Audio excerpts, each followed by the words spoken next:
एक समय की बात है। एक छोटे से गांव में एक निर्धन किसान रामू रहता, परंतु वह हमेशा भगवान पर विश्वास करता था।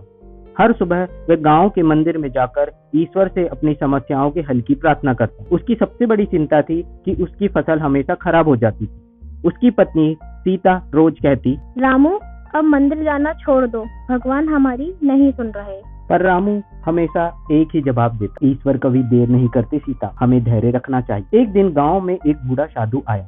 उसकी आंखों में गहरा सन्नाटा और चेहरे पे दिव्य चमक थी। साधु ने रामू को देखा और मुस्कुराते हुए कहा, तुम हर रोज भगवान से प्रार्थना करते हो, पर क्या कभी सोचा है कि तुम्हें उनके आशीर्वाद का अनुभव क्यों नहीं हो रहा? रामू ने सिर झुकाकर कहा, महात्मा जी, मैं नहीं जानता, पर मैं ईश्वर से कभी शिकायत नहीं करता। साधु ने कहा, तुम्हारी परीक्षा का समय आ गया है, क्या तुम तैयार हो? रामू चौंक गया। साधु ने धीरे से मुस्कुराते हुए कहा, आने वाली रात तुम्हारे खेत में कोई अदृश्य शक्ति आएगी। वह तुम्हारी फसल को या तो नष्ट कर देगी या उसे समृद्ध कर देगी। रामू थोड़ा घबराया, पर उसने हिम्मत बंधाई और सहमति दे दी। रात आई, आसमान घने बादलों से ढका हुआ था। अचानक रामू के खेत में हवा का एक तेज झोंका आया। उसकी फसलें हिल रही थी जैसे कोई उन्हें छू रहा हो। रामू का दिल तेजी से धड़कने लगा। क्या यह वही शक्ति थी जिसकी साधु ने बात की थी? वह कुछ नहीं कर सकता था, सिर्फ खड़ा रहकर सब कुछ देख रहा था।